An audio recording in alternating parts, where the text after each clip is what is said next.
காளான் குருமா செய்கிறதுக்கு 4 முந்திரி பருப்பு, 1/4 டேபிள் ஸ்பூன் அளவுக்கு மிளகு, சீரகம், சோம்பு, கொஞ்சமாக கசகசா, ஒரே ஒரு ஏலக்காய், 2 கிராம்பு, சின்ன துண்டு இஞ்சி, இது எல்லாத்தையுமே ஸ்டவ் ஆன் பண்ணி பேன் வச்சு எண்ணெய் சேர்த்துட்டு அந்த எண்ணெயில் இது எல்லாத்தையும் சேர்த்துட்டு கூடவே 2 வரமிளகா, 1/2 ஸ்பூன் அளவுக்கு மல்லி, 12 சின்ன வெங்காயம். வெங்காயம் நல்லா வதங்கி வந்ததுக்கப்புறமா இதில் ஒரு தக்காளி சேர்த்துக்கலாம். தக்காளி மையானதுக்கப்புறமா தேங்காய் சேர்த்துக்கோங்க. தேங்காய் சேர்த்துட்டு நல்லா வதக்கிட்டு இதை தண்ணி சேர்த்து அரைச்சி ஒரு ஓரமாக வச்சிடலாம்.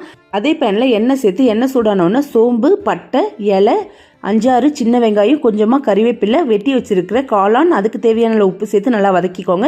இதிலிருந்து வர தண்ணியிலே இது நல்லா வதங்கி வந்ததுக்கப்புறமா இதில் கொஞ்சமாக பட்டாணி சேர்த்து வதக்கிக்கலாம். 2 நிமிஷத்துக்கு அப்புறமா இதில் 1/2 டேபிள் ஸ்பூன் அளவுக்கு வீட்டில் அரைச்ச குழம்பு மிளகாத்தூள், 1 சிட்டிகை மஞ்சத்தூள் சேர்த்து நம்ம அரைச்சிட்டு வந்த மசாலாவும் சேர்த்து நல்லா இதை கலந்து விட்டுருங்க. இதில் தேவையான அளவு தண்ணியும் சேர்த்துக்கலாம். நல்லா கலந்து விட்டு இதை ஒரு 15 நிமிஷம் நல்லா வேக வச்சிங்கன்னா சூப்பராக தயாராகிடும் காளான் குருமா. நீங்களும் உங்கள் வீட்டில் இதே மாதிரி ட்ரை பண்ணி பாருங்கள். இந்த வீடியோ பிடிச்சிருந்தா நம்ம சேனலை லைக் பண்ணுங்கள், ஷேர் பண்ணுங்கள், சப்ஸ்கிரைப் பண்ணுங்கள். Thanks for watching.